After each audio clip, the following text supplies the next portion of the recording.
Hello students, hope you all are fine and good.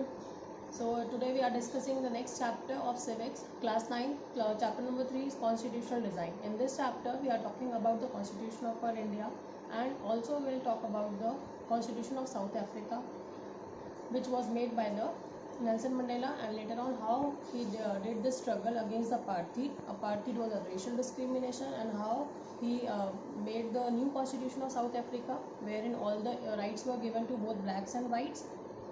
So let's begin with the chapter, then you will clear.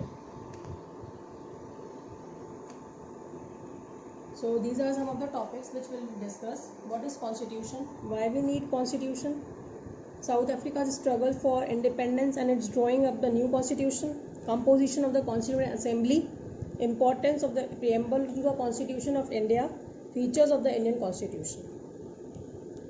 So first of all, we'll begin with the meaning of the Constitution. What is Constitution? Constitution means it is a set of rules by which our country is governed. All the rules and regulations are written in the Constitution and by which our country is governed. So here's the question comes, why do we need constitution? We need constitution for various reasons. These are 4 main points you can see from your NCERT book, and if the question can come, then you can write down all these 3 points in 3 marks question, also in 5 marks questions. First point is, it specifies how the government will be constituted and who will have the power to take the decisions. So it is clearly mentioned that who is having the power and who will take the major decisions for the country. It lays down the limits on the powers of the government and guides to respect the fundamental rights of the people. Who will guide and who will protect our rights, fundamental rights and duties. It aims at the creation of good society and gives expressions to the aspirations of the people. Then it generates trust and coordination among the different groups of the people to live together.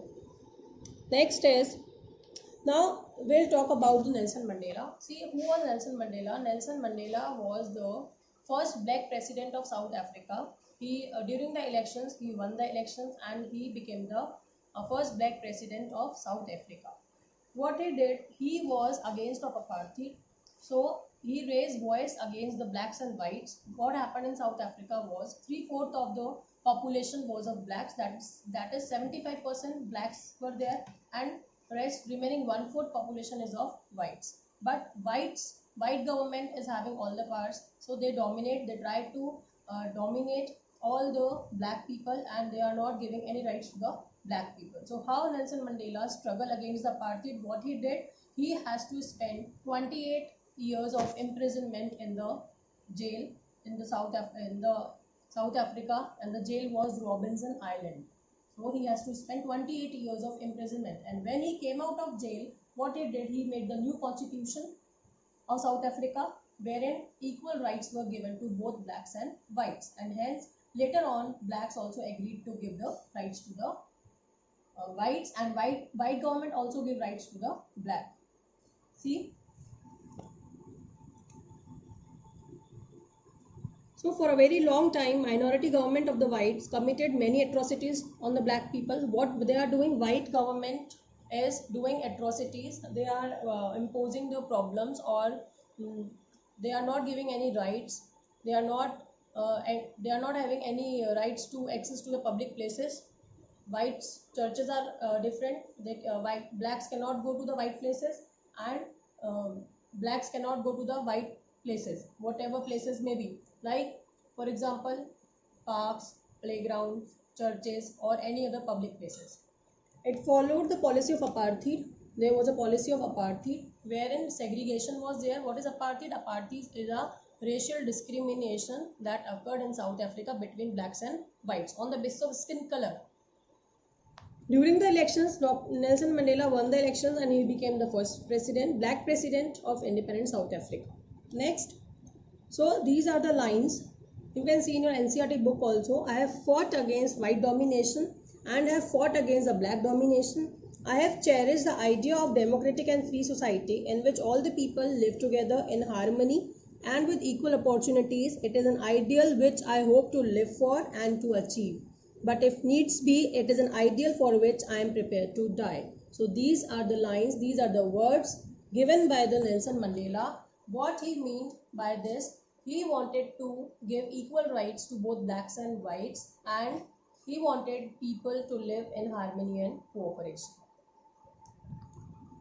Who was Nelson Mandela? See, Nelson Mandela's full name was Nelson Rolihlahla Mandela. He was a South African anti-apartheid revolutionary, political leader and philanthropist who served the president of South Africa from the year 1994 to 1999. He was an African nationalist and socialist. He served as the president of African National Congress. He was the leader of African National Congress. This was a main party of the South Africa, and he was a leader of ANC, African National Congress, from the year 1991 to 1997. He became the first black president of South Africa on 10th May 1994. Next comes, so when did South Africa become a rainbow nation? When Nelson Mandela made the new constitution and he reformed the laws and the rules and regulations of the constitution of South Africa, and wherein all the rights were given to both blacks and whites, people can access the public places equally, all the rights were given, all the duties, responsibilities were equally divided between the blacks and whites, then South Africa is known as a rainbow nation. So when Nelson Mandela came out of jail on 26th April, he has to spend 28 years of imprisonment. He made the new constitution, all the peoples can live together, access all the rights equally, then it became a rainbow nation. How did the white minority and black majority agree to draw up a common constitution? See, I told you whites were in minority, that means one-fourth population is of whites and three-fourth population is of blacks. That is, blacks were in majority and whites are in minority. So whites agreed to the principle of majority rule. They also agreed to some basic rights for the poor and for the workers, or we can say for the blacks. They also agreed that the majority would not take away the property of the white minority. All the property, all the rights were equally distributed, equally given to the blacks and the whites. Next comes, now let's talk about the Indian Constitution. It took 2 years, 11 months and 18 days to prepare the Constitution of Free India. Constitution came into force on 26 January 1950 because it was on this day complete independence was declared as the ultimate goal of the national movement in the Lahore session of INC, Indian National Congress. Dr. B.R. Ambedkar is the chairman of the drafting committee, and later on he is also known as the father of our Indian Constitution. Next is preamble. This is an introductory part of our constitution wherein all the rules and regulations are written, or we can say articles and schedules, whatever are mentioned in the constitution are there. What is the importance of preamble? Preamble declares India to be a sovereign, socialist, secular, democratic and republic. It envisages justice, social, economic, political and for all the citizens of the republic. It would ensure all types of freedom. All types of freedom means economic freedom, social freedom and political freedom. It would also promote a sense of brotherhood among all the citizens. Now next is, what are the features of Indian Constitution? Of our Indian Constitution, what are the features? First is, it is a written detailed constitution. Second important feature is, it is a lengthy constitution but rigid and flexible. That means we can make some changes, we can make the reforms whenever is required. It consists of 395 articles, 9 schedules and several amendments. It includes secular state. That means India is a secular country wherein all the people who have the different religion can live together in a harmony and a peaceful manner. It includes all the fundamental rights. It also have universal adult franchise. That means right to vote to people, to all people. Next is, what is the importance of constitution for a democratic country? It is very important for a democratic country to have its own constitution. Why it is important? Because it lays down the fundamental rights, fundamental duties. Also, it is not merely a document. It consists of all the rights, and it safeguards or protects the rights of the people. In a democratic country, powers of the democratic government are defined in the constitution. It is the constitution which safeguards the rights of the citizens. It is not merely a document. It constantly goes on growing and evolving according to the needs and aspirations of the people. That means it is constantly and continuously making the changes in the constitution. These are some of the terms which you can learn for your exams. Draft, Apartheid, I already told you, it is a racial discrimination between the blacks and whites, or the racial policy which exists in the South Africa. Preamble, it is an introductory part of the constitution.